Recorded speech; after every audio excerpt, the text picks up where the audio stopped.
Hey guys, welcome to Vanguard Tactics. I'm Aaron and I'm joined today by Jordan. How are you doing, Jordan? I'm all good, all good. Awesome, awesome. So today we're doing a little bit of a faction focus on the Drukhari, the absolute spectacle of happiness and sunshine. That's one way of putting it, mate. Yeah, sure. I'm excited to talk about the Drukhari today. So I've only just started getting into Drukhari.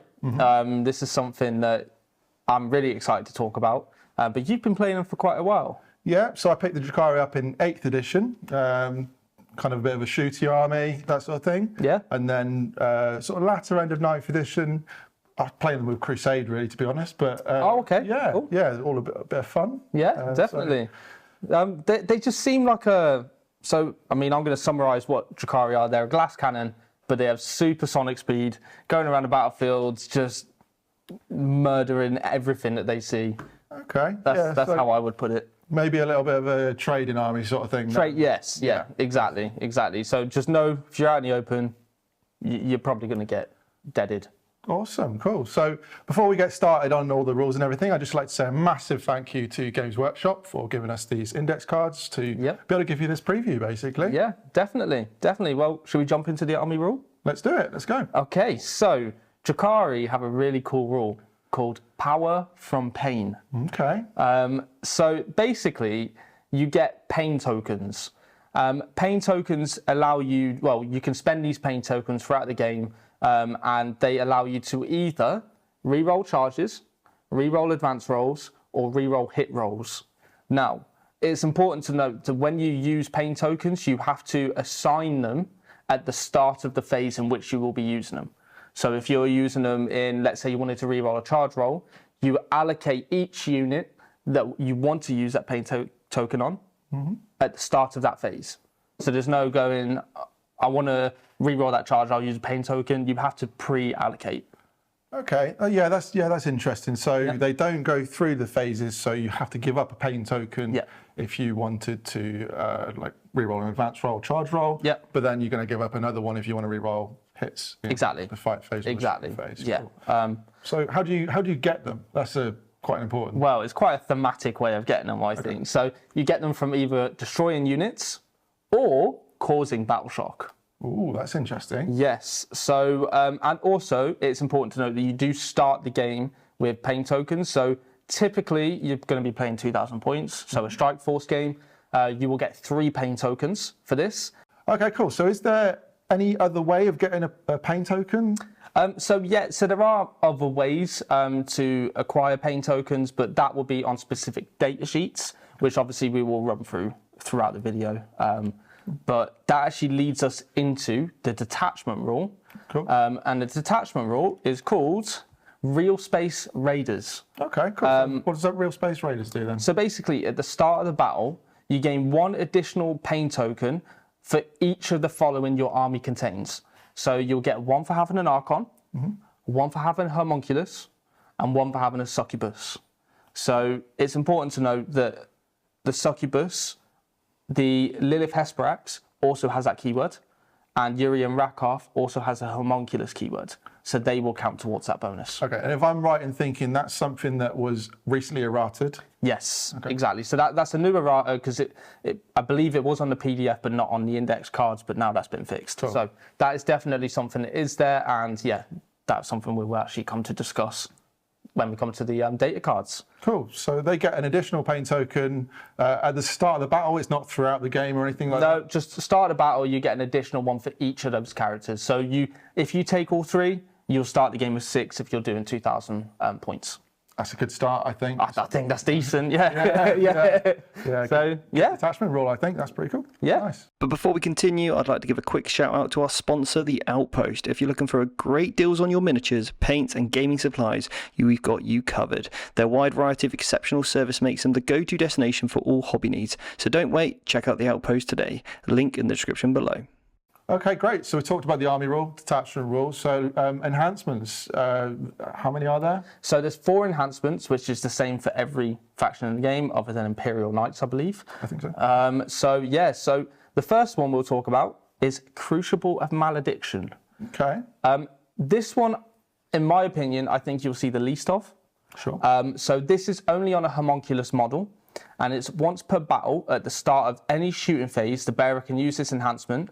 When it does, every enemy unit within 12 must take a battle shock test, subtracting 1 from the test if the bearer's unit is currently empowered. And if it's a psyche unit, they suffer D3 mortal wounds. Okay, so, I mean, you say that we might not see that, but when we're linking the, I believe it was the army rule before, when if someone fails a battle shock test, then if you want to hunt for some more pain tokens, that's something that that could be pretty good. And if they're failing battle shock tests, that's also really good, right? So it's not a bad enhancement by any means.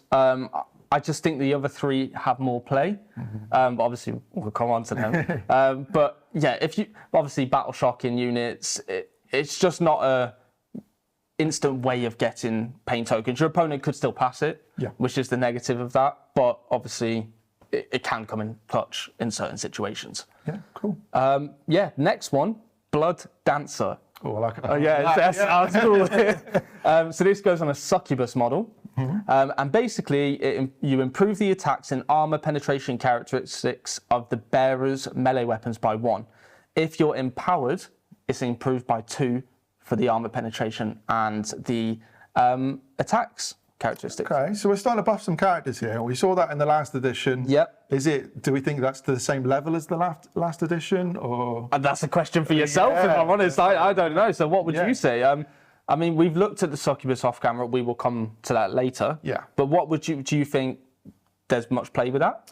I mean, what's it? An extra attack and an extra AP. It's always going to be fairly decent. It's going to depend on the points, and maybe it's something that you might throw on if there's some spare points. But yeah, I think there's definitely play in that. So I'd have to see the succubus's profile. And we can come to that and obviously let you know when we come to the data sheet. Good stuff. But yeah, I think if you're taking the succubus, you got some spare points. I think that's a pretty decent one. There's no harm in boosting your character's attack output, is there? Exactly. Now, this next one, I think is probably the best one. Personally, I think it is. Labyrinthine Cunning. Oh, God. You looked at that a little bit. Labyrinth Cunning. Oh, okay. So, basically, I'm taking Steve's place today, guys. So, right. Archon model only. Okay. So, each time you select the bearer's unit as the target of a stratagem, roll 1d6, adding 3 to the result if the stratagem is the Alliance of Agony. Otherwise, on a 4+, you gain a CP. Okay, cool. So I'm liking the fact that we're gaining CP already. Haven't quite come to stratagems yet, so we'll have a look. We'll look at the Alliance of Agony, but it's pretty darn good. So you're going to be wanting to basically you're getting a CP on a 4+ every time you use a stratagem on the Archon's unit. But if it's the Alliance of Agony, you just get a CP refund of 1 because it's +3 and you can't fail on a 1. So wonderful. Yeah, I like the sound of that. It's great because you just.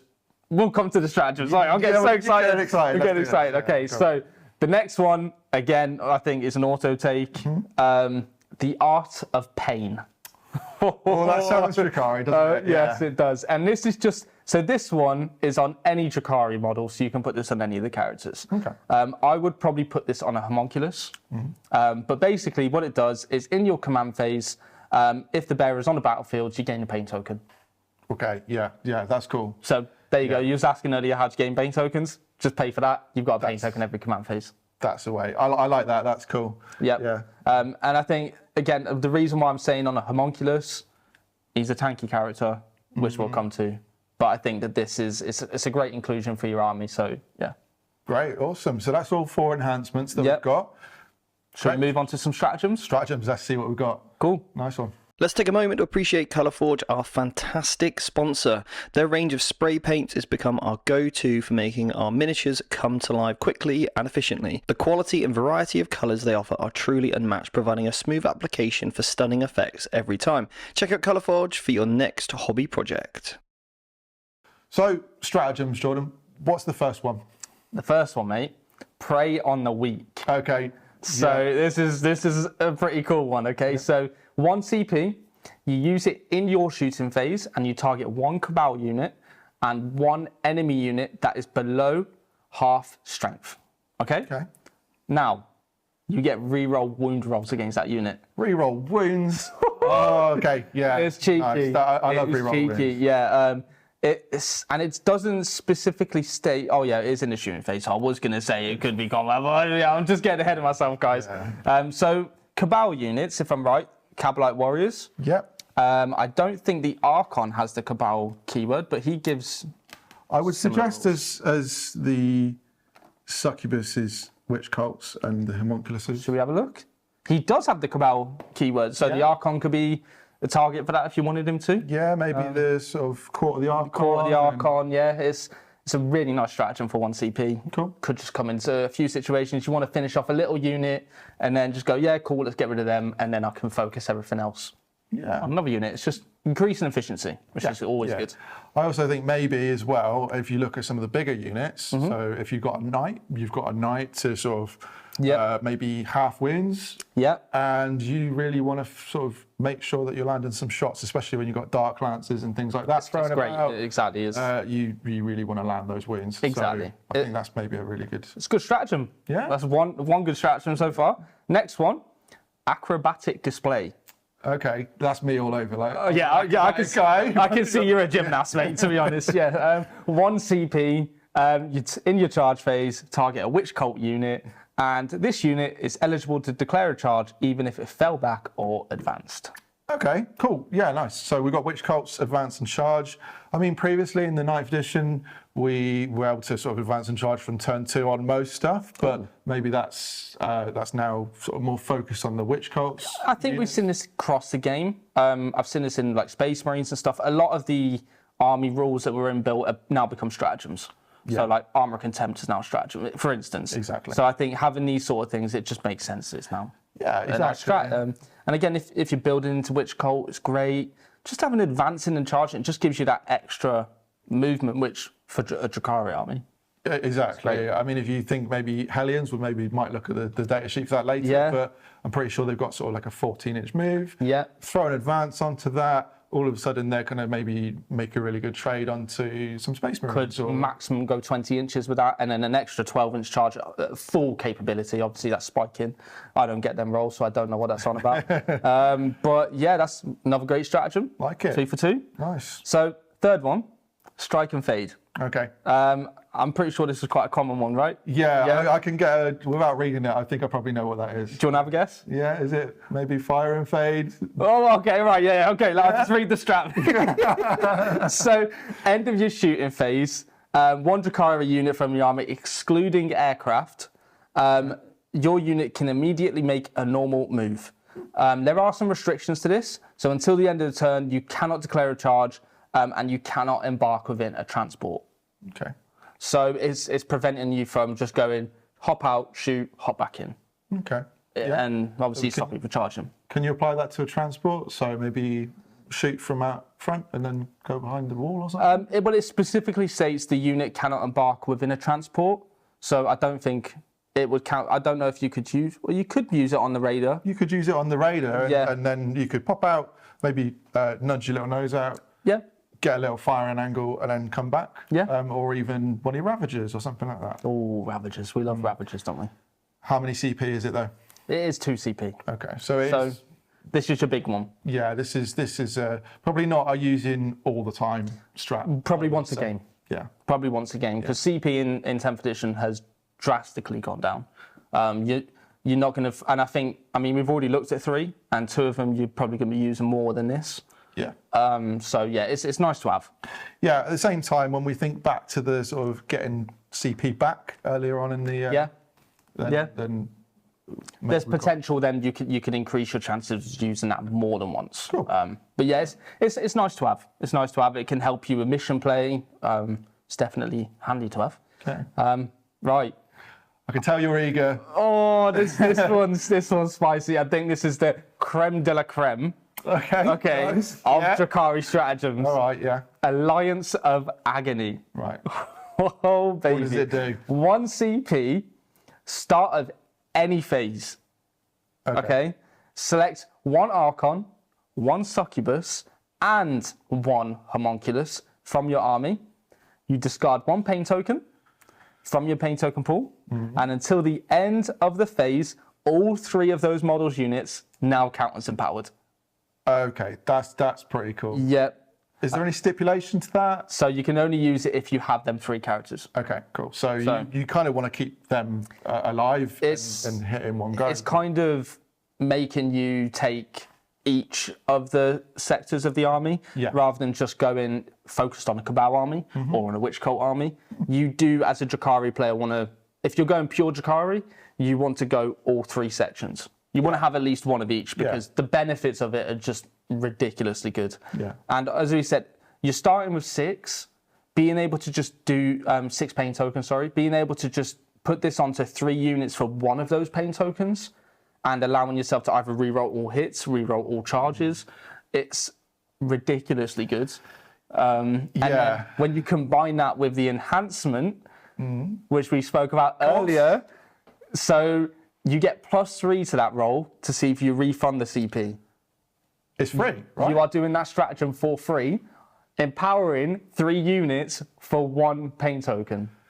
Okay, yeah, that's as long as they're all on the board, that is happening every time. Oh, that's what dreams are made of. Yeah, I think what I really like about that as well is that you've got those 3 units that they've probably got different roles. Like these guys are probably shooting, these guys want to be into combat, and these guys, the homunculus and that, won't want to sit and tank stuff. Exactly. But what I really like about that is that you can then think about spreading those pain tokens to other units that might want to use them. Exactly. So on a Ravager, on a Talos, on all these little things, like it starts to come together now. And I think this Drukhari are a great example of having great synergy. Yeah. And I think, this stratagem you are going to be using almost every turn. Cool. I like that a lot. I love that stratagem. Cool. All right, we'll move on. Move on. So, insensible to pain. Okay, cool. So before this was the feel no pain that was built into most of the homunculus units. So you've got that now anyway, mate. So 1 CP. So you use it in your opponent's shooting phase or fight phase just after you've declared your targets. You pick 1 homunculus Covens unit. So that's Rax. That would be your grotesques. And basically, you just subtract 1 from the wound roll. 1 from the wound roll? Yep. Oh, I like that. That's tanky. Okay. Now, do you see why I'm saying off camera that they are a really tanky unit? Yeah, okay. And that can go on any homunculus Coven. Any homunculus Coven. You're thinking those Talos, were they toughness 7? I think off the top of my head. Toughness 7, 7 wounds, 3 up save, 5 up feel no pain. They can be hard to wound. -1 to wound. Okay. So the next one, Quicksilver reactions. So you select in your opponent's shooting phase or fight phase, 1 of your units that has been targeted by the enemy unit. And basically you subtract 1 from the hit roll. Okay, cool. So lightning fast reactions from previous edition. Yeah, exactly. But there are some restrictions. Okay. It cannot go on homunculus Covens unit. Okay, yeah, that was probably the same as that was the same as before as well, I think. Exactly. So you cannot combine -1 to wound and -1 to hit. Oh, that would be a bit much. That would be a bit crazy, but it would be lovely to have. That would be really nice. That would be really nice. But it's thematic to the Covens and the Colts. Well, yeah, because they've traded speed for toughness. Exactly. And that's the trade-off here. But Quicksilver reactions could be used on a Raider. Okay, yeah. Could be used on a Ravager. Could be used on any unit in the army other than Covens, which is great. Yeah. It gives you more survivability with them units as well. Yeah. So yeah, and that's all the stratagems. I think overall 6 great stratagems. Yeah, I think it's a common theme that we've got less stratagems now, but they're all pretty good, and they're all fighting for that command point that you've got. Exactly. So I think. Great. There's a lot of synergy, I think, and I mean, obviously my favourite is the Alliance of Agony. Just you're building into the detachment and the army rule, which is so good. They just seem like there's so much fun and so many tricks to pull out the bag with Drukhari. So yeah, I think if you're a Drukhari player, we're on the road, guys. We're on the road. So it's great. With the release of Warhammer 40,000 10th edition, at Vanguard Tactics we've put together the perfect course for you. If you're already playing 9th edition but you want to seamlessly transition into the new edition, leave behind everything you know about 9th and understand everything you need to know about 10th, then this short course is going to be ideal. We break down all the complexities and give you step-by-step guidance on how to really make the most from 10th edition. We're going to help you understand all the basics of the game and then some top tips along the way to help you really get the most from your army and your playing experience. And if that's something you want to do and get signed up on our short course, which you can study in your own time, then do check out the links below and get signed up to our accelerator program. Right, George, I think it's time to look at some data sheets. What have you got for me? Right, so first of all, we're going to look at a Ravager. A Ravager, oh, I like Ravagers. Yes, I've heard you've got, how many? I got 3. Yeah. I think they're viable, mate. Yeah? They're coming in at 95 points. Oh, that's... 95 points. And let me tell you about their data sheet, because toughness 9. Okay. I think that's the toughest in the army, excluding Forge World units. Yeah, and that's quite interesting, actually, just to talk about the toughness and the way things have scaled a little bit. Toughness 9 is approximately the level of like a Falcon or something like that before. Yeah. So I think in equivalence, they've gone up in toughness a little bit. Yeah, so the Ravagers are your tanky unit, I think that's fair to say, in the Drukhari army. Yeah. So, I mean, they've got a 4-up armor save, which is one of the best in the army. They have 11 wounds, and they have deep strike, which could come in handy. And also, they get to reroll 1s against units that are at starting strength. Oh, okay. So you're hitting on 3s and you're re-rolling 1s to hit. That's good. And when you think about the power from pain earlier and stuff like that, it means you might be able to skip these guys with that. They've got built stuff. Exactly. So you're not wasting tokens on these units, where as you said, you can spend them elsewhere. It's a really good combo, actually, when you look at a raider filled with Cabalite warriors, and we spoke about the stratagem earlier, which allows you to re-roll wounds against a unit that is below starting half strength, below half strength. Right, yes. So what this guy does, the Ravager, he shoots a target, gets it below half strength, whether it's 3 Dark Lancers or 3 Disintegrate Cannons. Pretty easy to do, I think, against most things, because this thing is a beast. And then you look at a raider, you go, cool, now let's light it up and let's just finish it off with the rest of our guns. Great. It's a nice little cheeky combo you could do there. So yeah, you've got Dark Lancers. I think take Dark Lancers. Yeah. Personally, it fills a gap in the army that the rest of the army isn't able to fulfill. Okay, so what's the profile on the Dark Lancer? So 36 inch, hitting on 3s, strength 12, AP 3, D6 plus 2 damage. Oh, okay. Now that's good. That's good, because we've seen quite a lot of stuff that has maybe skipped the strength boost. I mean, like a melter. That has not gained quite as much as the Dark Lance has got. No, the Dark Lance has become more of a last cannon. Great. So this thing is poking holes in big vehicles. Love it. Yeah, you're wounding knights on 4s. You're wounding pretty much every vehicle on a 4 or 3. That's great. These guys are in there at the points, that 95 point level. 3 of these are straight on my list. Well, you get 3 Dark Lances per Ravager, mate. Yeah. So if you think about, like, these guys genuinely, so obviously we're going to get onto the majority of the army, but there was so much anti-infantry in Drukhari armies, which is the equivalent of poison now. Yes. These guys just do the job, taking out vehicles for you. I'd say take 3. Yeah, I think I need to see what the other stuff does a little bit, but for me, at that points cost, that points value... you could take 2 and even take 1 with a disintegrator cannon, or 3 disintegrator cannons, which gives you some dedicated anti-infantry again, which is great. Cool. But yeah, let's move on to the next one. Next card, let's go. Right, so Venoms. Okay, I've also got loads of these as well.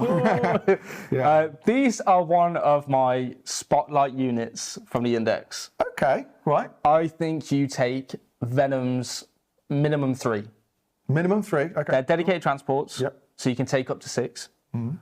So basically, they can It's weird to word it, because obviously coming from 9th edition, it was typically no combat squad in. Yeah, okay. You split your units in half if they are above, if they're like 10-man units. So like Cabalite warriors, they are starting strength of 10. Yeah, that's changed, doesn't it? Exactly. So they used to be starting strength of 5. Now they're 10. So without this rule, you wouldn't be able to stick them in a Venom. Exactly. Okay. Whereas the Venom now basically allows you to split them into 2 Venoms, and you've got 2 new units that just fly around. They've got, give them 2 splinter cannons. Are you ready to hear what splinter cannons do? Yeah, let's see it. So 36 inch range. Okay. Hitting on 3s. Yeah. They have anti-infantry 3+. Yeah. They have sustained hits 1. Okay, yeah. AP 1, damage 2. Right, nice. Yeah, cool. And before, I mean, poison before was wounded on a 4+. Now that's anti-infantry 3+, so you're wounded even better. Yes. Okay, and I like that. And because we're not playing for the equipment, the war gear, we're throwing that on there. Because before, I would never have put an extra splinter cannon on my Venom. Now you want 2 splinter cannons. Yeah, now you just take the 2. Because you're not paying for them, which is great. But also, stealth, so -1 to hit. Stealth built into the unit. We had the -1 to hit before. Yeah. Now we've got within outside 12 inches for that. Okay, so they've still got that. Fire in deck 6. Yeah. So that's great. It means that 6 people can then shoot their weapons out of the Venom. Nice. Deep strike. Okay. So again, having multiple small units, when you split them apart, you can just go, because the thing is, you've got to think about the footprint of your army when you're deploying. So you're going to be having lots of Raiders, lots of Ravagers, lots of Venoms.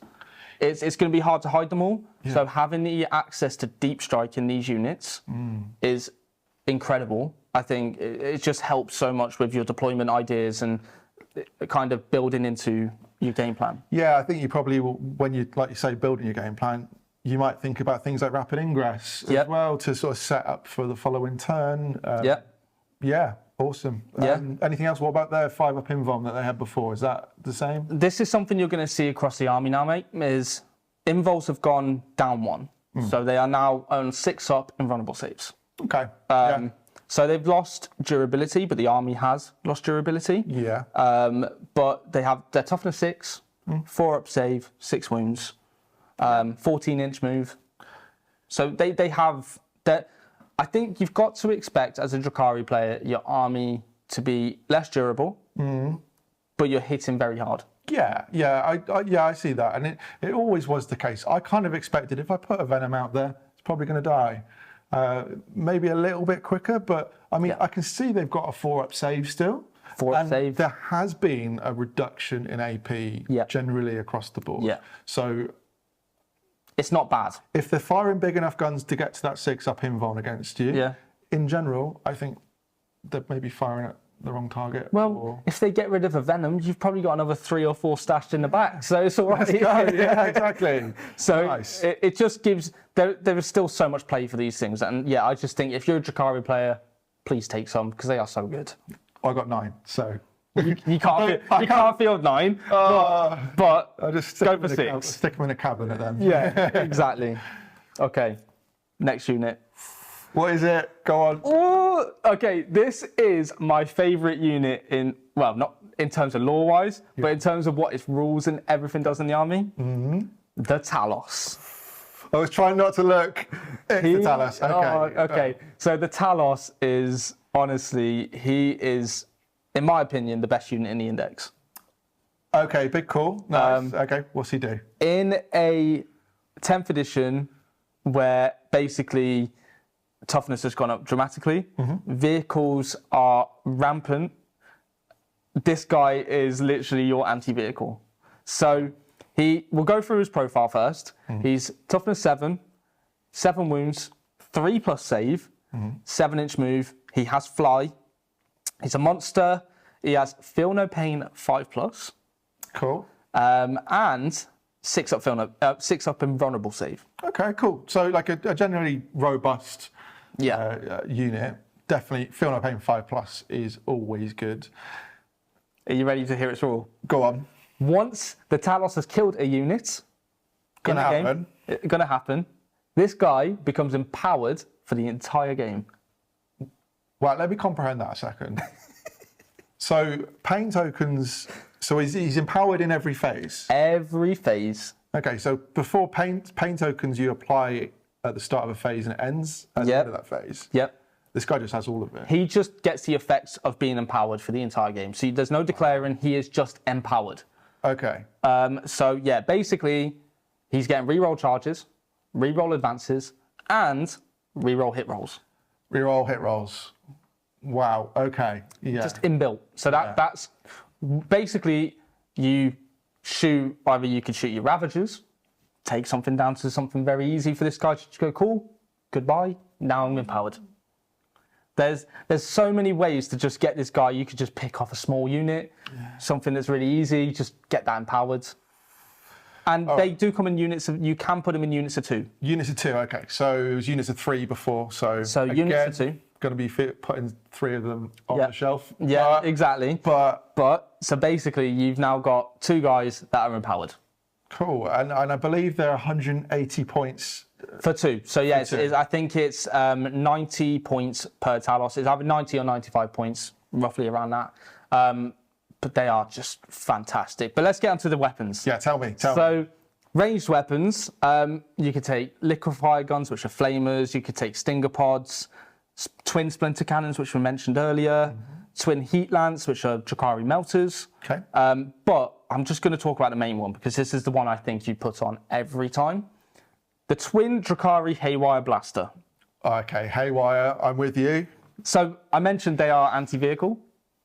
This thing is anti-vehicle 4+, devastating wounds, twin linked. Wow, okay. Right, this is really important to break that down. Let's break it down into stages. So, anti-vehicle 4+. So any 4+ is a critical wound. Okay? Exactly. Devastating wounds on a critical wound roll. Turn the damage into mortal wounds.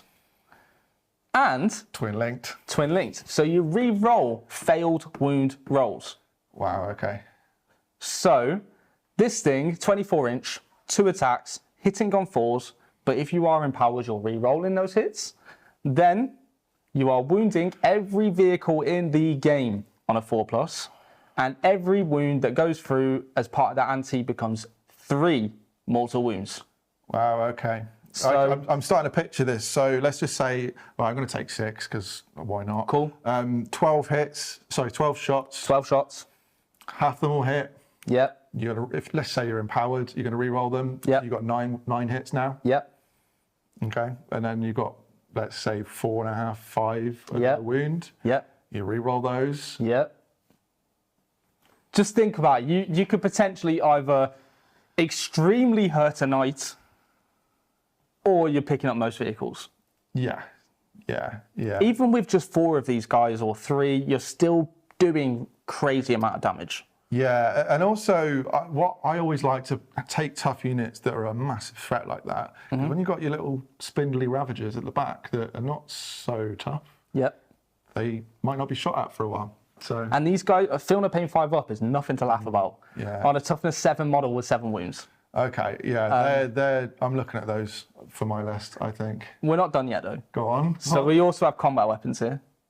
Oh, yeah, of course. They've historically pretty good at combat. What they so basically, you have a Talos gauntlet. Okay. Tell me the profile. 5 attacks. Hitting on 4s. Strength 8. -2. Flat 3 damage. So again, another 3 damage profile on this guy with 5 attacks, potentially re-rolling all hits. Re-rolling hits because they're hitting on 4s, so I think you want that re-roll hits out of them really, but they probably picked that up already. Yep, and I believe he also has his little scorpion tail, which twin I-core injector he does. So basically, in fact, no, it's a twin liquefier gun that you take because you can put that on the other hand. So you give him a twin linked flamer. In addition to the Haywire? In addition to the Haywire and in addition to the Talos Gauntlet. Okay, so maybe that's going to have Torrent in it, right? Torrent, twin linked, 12-inch, strength 4, AP 1. Right, okay. Like, there's some good Overwatch shenanigans coming out of there, I think. And if you're saying you're taking 6 D6 shots, re-rolling all wounds. That's pretty good. Maybe not for Overwatch, you can only use it on the 2. You can only use it on the 2, granted, but I'm talking in the overall picture, you have this ability to do that. So you have anti-horde, anti-vehicle, anti-heavy infantry. Yeah, it's an all-in-one unit, isn't it? You put it on the board, and it's going to be able to work into multiple enemy units. And, I mean, who doesn't want a crazy, augmentated, scorpion, mutated dude? They're quite possibly one of the better looking units. Did I just summarise how he looks right? Yeah. Yeah. Okay, cool. Great. That's more or less. I think I said they're good looking as well. Oh, okay. Okay. Whatever you're into, all right, mate. So That's the Talos. Right. Can I talk about my crush? Yeah. You got a big crush on. I've got a big crush on this one. Lilith, not real life. I just want to make that clear. All right. So Lilith Hesperax. Let's go with that. Got it right. Yeah. Cool. She is an absolute monster. Okay. Yeah. In more ways than one. So I guess you've got the whole darkness of the Drukhari side of things, but her actual stat line is just her. Even her like story and background is just awesome. Yeah, cool. She's just a gladiator, like queen. Like she just goes around and just everywhere. The whole universe is her Colosseum. Like everywhere she goes. I remember hearing this story where basically she trapped an entire sisters convent inside a city and basically turned it into an entire arena.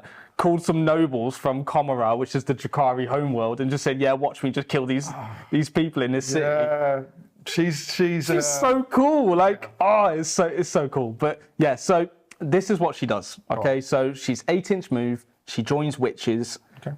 She has toughness 3, 4 wounds. Cool. She's a standard Drukhari. She's not going to be survivable in any case, but she hits like a ton of bricks. Okay. 4 up invul. Okay, so when she's leading a unit, so when she's leading witches, she is going to give you +1 strength and +1 AP to that unit. Nice. As well as giving that unit fights first. Okay, fights first. Probably one of the better abilities in the game. I think it's probably, for a combat army, it's the strongest ability you can get. Yeah. Because you will always fight first, no matter what. Yeah. Unless your opponent has fight first and you charge them. Yeah, okay. And she goes with witches. Goes with witches. Fight first with a unit of witches. How often that comes into play, I think I need to see on the tabletop a little bit, because I've always found witches, if they're on the table, they're getting shot. Yes. So if a unit has made it into combat with them and they get fight first, it's nice. It's a very, very powerful thing. We'll see how it plays out maybe after a few games. But yeah, exactly. It's something like neither of us have played Drukhari yet on the tabletop. A lot of this is theory hammer. So we're just looking at the cards, theorizing. We rolled a few dice, just kind of looking at how they would perform. But Lilith, on average, this combo should get rid of a Marine squad. Yeah. So we rolled this out a little bit just now, and I think, so tell me about the profile. Okay, yeah, so let's go into Lilith's profile. So she has her blades, her 2 little daggers.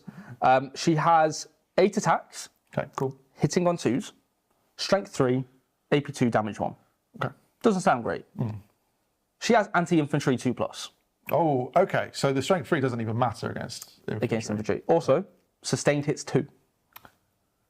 Right, I see where you're going with this a little bit. With 8 attacks. Yeah. Now, she also has ability called Thrilling Spectacle. Okay, what does Thrilling Spectacle do? Once per battle, at the start of the fight phase, this model can use this ability. When it does, until the end of the phase, the attack characteristics of Lilith's weapons becomes 12, and she gains a 3+ invulnerable save. Tough. Oh, baby, this is my Colosseum now. So, 12 attacks with sustained hit 2, anti-infantry 2+, AP 2, becomes AP 3 when she's leading the unit. Okay. I don't think that's anything to ignore. That's pretty cool, and especially if you maybe do some epic challenging with that. Get precision in there. Give her precision. Yeah. And we were talking about a block of Necron warriors with 4 up invul, or Filner Pain, or whichever Chronomancer or whatever you go with. Use her to just go, cool, I'm going to target that, get rid of the invul, Filner Pain. The rest of my witches are now just going to pick up the squad. Yeah, hopefully. You should kill the majority of them. Obviously, we know reanimation. But again, theory hammer, we haven't tested it. It just sounds like it should do the work. Exactly. These guys, I think, witches, and then we'll come to the data card in a second, but I gather their strength 3 base and go up to strength 4 with... Strength 4 with Lilith. AP 2 with Lilith. So Lilith really buffs these guys up quite hard. Quite hard, exactly. Having her in there with a, I think, is got a lot of legs. It's one of those units that's nothing to just ignore. Like, I think no matter what, they're going to do some damage to infantry. Yeah. Lilith on her own is going to do damage to infantry and characters as well. So I think Yeah, it's a great combo, especially against toughness 3 armies, sisters, Gene Stealer Colts, Gaunts and Nids. Yeah. These guys will do the work. Yeah. I wouldn't go and put them against Terminators. No. Because they're not going to do anything there. But against light infantry, they're a piece of your toolkit. When you make a balanced list, we've already seen some really cool stuff that kills vehicles and stuff. These are probably going in there to kill some infantry and also get you that Alliance of Agony exactly as well. Again, the synergy in this army is just amazing. Great. So let's look at the next cool unit, which is the Racks. Okay. Now these guys are historically very tough. Oh, are they tough? Are they tough? Okay, right. So let me just get the Homunculus out and the Racks. Let's talk about them as a combo. Yeah. Because that's how you're gonna run them. So the Homunculus himself, there's anti-infantry 2+ with him. He has precision as well, so he's picking up characters with D3 damage. Great. They both have 5 Feel No Pain flat on their data sheets. Both toughness 4. The Homunculus has 5 wounds. However, when he's leading these Racks, go on. Feel No Pain 4+. Oh, okay, 4+. Yeah, that's becoming tough, especially against the sort of thing that wants to target these, especially. Then you play the strat, insensible to pain, -1 to wound. -1 to wound. With a 4 at Feel No Pain. Yeah, okay, cool. So I'm starting to see where this is going. Yep. You've got a unit that is really hard to shift. Exactly. They're OC2 as well. So if you've got a unit of 10 plus the Homunculus, we're talking 20+. They become very, very tough. Granted, 1 wound. I'm not saying that. I mean, if something is damaged too, you've still got a good chance of saving them. But the best thing about them, they can take 2 of the special weapons. Each of the special weapons when they're in a 10-man squad, 1 of the special weapons each when they're in a 5-man. But with this combo, you take them as the 10-man. You don't go any lower. 10-man, same with the Witches, with Lilith, 10-man, and same with the Cabalites, you do a 10-man. It just makes sense with these because of the benefits you get from the characters leading. Right, okay. And then when you pop the Alliance of Agony, you give them the pain token with all of them. These guys then get to reroll hits. Okay, and they've got some anti-infantry flying about. Anti-infantry 4+ in combat. No AP on them, but still 2 attacks each. 10-man, that's 20 attacks. Hitting on 3s, rerolling everything, anti-infantry 4 up. It's nice. Not bad. They've never been about really killing stuff in combat. They're your durable unit. So this is your tool. This is the tool in the toolbox where you go, cool, try and move it. Yeah. It's not something you can just go, cool, I'll shoot some bolt guns into it and get rid of them. What's their special ability? So their special ability, every time you kill an enemy unit, you get a pain token. And also, when they're destroyed, you get a pain token. So when they kill an enemy unit, you are getting 2 pain tokens. Okay. As the army rule gives you 1, they give you 1, so it gives you 2. Nice. I like that. I like that. And they're probably going to be looking at trying to kill, I don't know, units of Guardians if they're still. It's just this is where you look at the army, you know where it performs. The Racks are there to either hold objectives or just give you some pain points. Exactly, and I'd say generally we like to sort of have your home field objective as a bit of a non-negotiable objective. Yep. I'd probably be putting them there and trying to maybe screen out some stuff. Yeah. Well, especially when you're putting on the Homunculus, you want to give them the Art of Pain enhancement, so you're gaining the pain token every command phase. Okay, yeah. So I think that unit is perfect for that. Yeah, so for me, I keep them definitely. If that's the case, I keep them on my home objective. I wouldn't want to necessarily trade them out. Put them in a Raider. Yeah. Extra durability, and then there's Dark Lance just shooting out if you wanted to. Awesome. Nice. Right. Next unit. So let's look at the Archon and the Cabalite Warriors. So. I incidentally have a lot of Cabalite Warriors. My 8th edition list was the classic shooting. Okay. List, so I'm interested to see what these guys do. You are going to be taking multiple units of Cabalites. Great. Awesome. Splitting them inside your Venoms, your Raiders, because they have an ability where they have sticky we call it sticky objectives, but basically when they are holding an objective at the start of your command phase, it stays under your control even if they move off it. Okay, so that's not a universal special rule that someone could find. It's just an ability on a data card. But theirs is unique. because we have seen this across multiple armies now. Okay. This confers to the transport they are in. Okay. So the raiders, the venoms, then have sticky objectives. And that says that on the data It says it specifically. Great. Yeah. So okay. So when you're this fast-moving army that wants to maybe move around and hide, you don't necessarily want to stay out in the open on an objective. Yeah. No. You can literally hold it. Cool. Now moving off. Now come take it, and I'll just come back out and get you. Okay, I like that. It gives the army so much versatility, which it needs, and it should be. That's Drukhari, right? Course, yeah. But yeah, they can take one of every special weapon. So Dark Lance, they can take Shredder, Splinter Cannon, they can take a Blaster, you name it. Cavalry Warriors are just going all out. They've got 6-up invul, OC2, 4-up saves, toughness 3. Great, awesome. And just looking at those war gear, because you're not paying for the war gear anymore, you just want to take it all basically. You may as well. It's better than the baseline weapon, the Splinter rifle, I guess. Yeah. But you can only take one of each special weapon. Yeah. Okay, cool.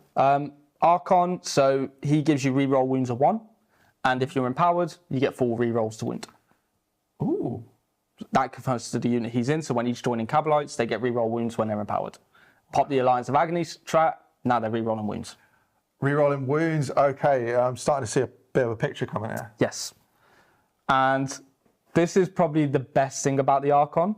He basically can increase one of your opponent's stratagems cost by 1. When they've used it, you can go, I don't like that one.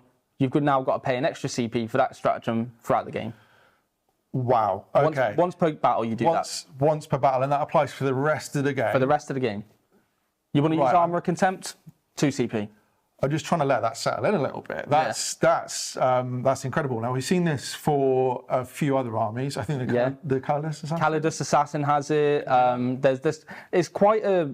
It's really, really powerful, I think, and I think it's going to be underestimated how good it is.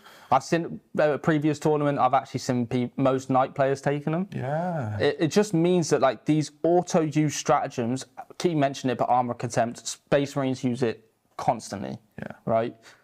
Now you're making them spend 2 CP if they want to use it. Wow. Or if there's an ability such as a captain who does it for free or reduces it down to 0, he still has to now pay 1 CP for Armor Contempt. Brilliant. Okay, and I think that was something that was FAQ. It was FAQ'd, yeah. So you're stopping your opponent from having these free interactions, and also meaning that you're restricting their use of stratagems. Yeah. You can even CP reroll 2 CP for it. Brilliant. So core stratagems as well. So if we're thinking, I'm thinking these are quite classy, right? Yep. I'm thinking Overwatch. Overwatch. Yeah. Yeah, you could stop them from doing Epic Challenge. You could stop them from passing Battle Shock. Yeah. Because Battle Shock's key for this army. So don't forget, you say, all right, if you want to use it, is it Inspiring Glory or something like that? I can't remember the name of it. But the auto-pass stratagem for morale, for Battle Shock, you can go, right, I really want to get these pain tokens. Pays 2 CP if you want auto pass. You can see this smile creeping in. Yeah, it's that Joker smile. Just getting in there. It's very, very, and he's pretty hard hitting in combat. 5 attacks, hitting on 2s, strength 3, AP 2, 2 damage, but anti-infantry 3+. Really decent profile. Exactly, and you can have a splinter pistol, you can have a blast pistol, but there's a 2+ invulnerable save.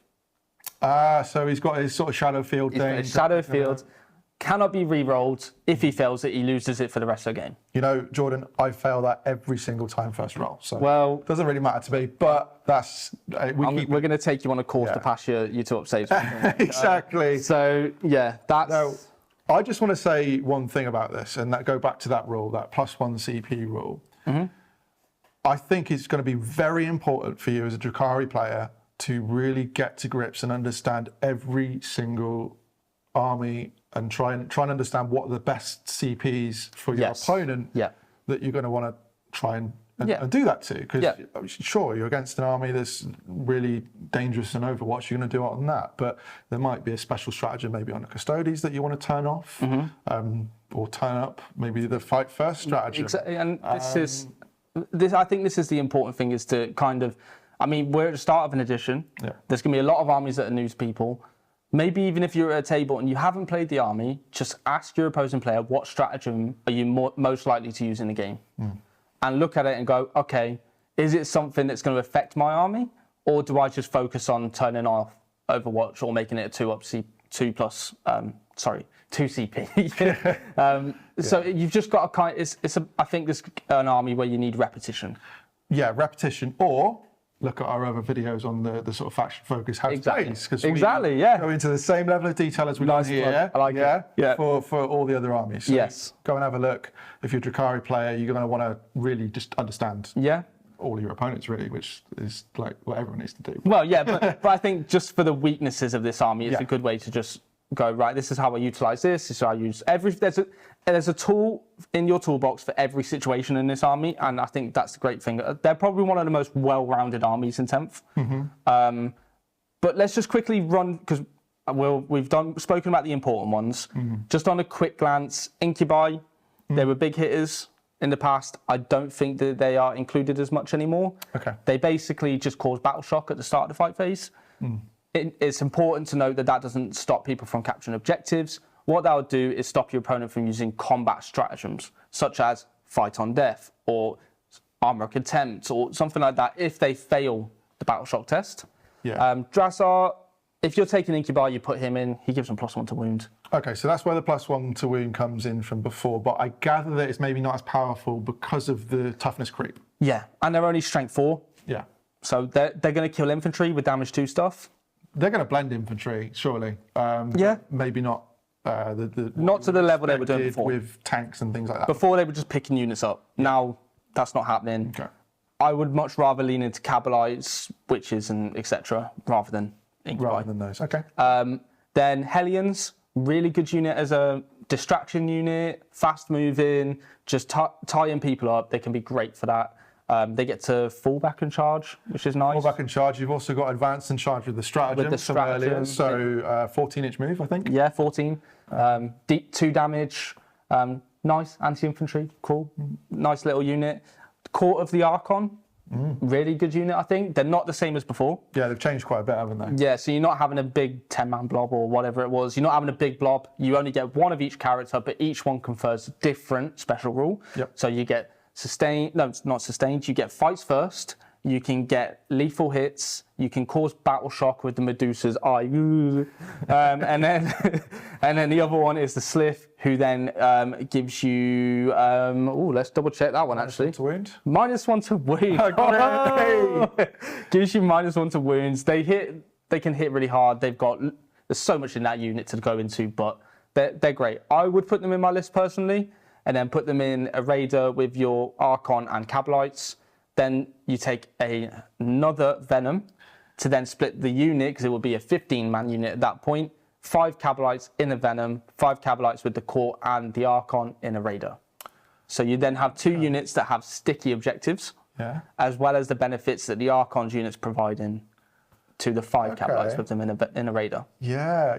Okay. So there's a lot of scope there to play around with that, basically. Exactly. It's another unit that's great. I would put it in. They're 95 points for the Court of the Archon. It's not that. You're not paying too much tax for a unit that gives you benefits.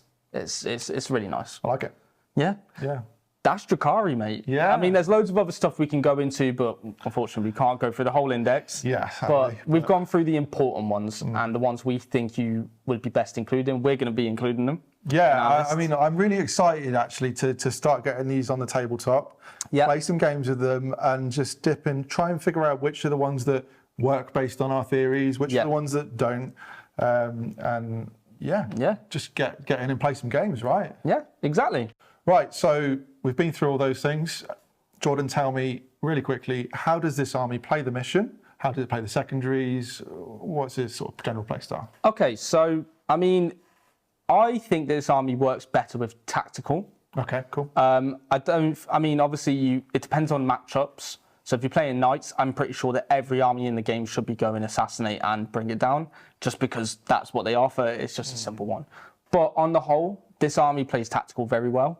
Again, theory hammer, so could be wrong. But on first glance, they have so much flexibility in this army. We've mentioned that there is a tool in the toolbox for every situation. they genuinely have that. It feels like a Drukhari army to me. Yeah, there's a lot of units we're trading quite a lot. Yeah. You've got units that maybe aren't doing something in a turn, so they can do an action or because they're able to shoot. You've got things like the mandrakes; they can just jump up in the air and come back down. Yeah, mandrakes. Yeah, we didn't necessarily chat about them, but have a little look at the data cards. Yeah, it's really cool. Yeah, there's a lot of play for them just in general to be available to go out and do the sort of random cards that you might get right. They're cheap. They don't cost a lot. You've got so much maneuverability, so fast. You can literally go to any part of the board with no issue, really. So anything that is thrown at you, if you have made that well-rounded list, as we said, you're going one from each sector. You're going with the multiple transports, the Ravagers. You literally, you're doing what you want, basically. Yeah. It's just so, I'm so excited. I really am too. Yeah. I'm really excited for these Drukhari. So yeah, guys, I think I'm going to go away and play with some lists. Yeah, I'm going to go and start writing away on the app. I've already done that one. Don't worry. Don't worry. Yeah. Guys, thank you so much for joining us for this video. I hope you got tons and tons of information out of this. Yes. Love any feedback you guys got on the video. But yeah. It's been really fun, looking at this. Yeah, mate, it's been a pleasure. Yeah, it's been great. And as we said, we hope you've enjoyed it. Let us know in the comments if you're excited to play Drukhari. Let us know any combos we may have missed because you're going to help us. And we hope to see you all in a video very soon.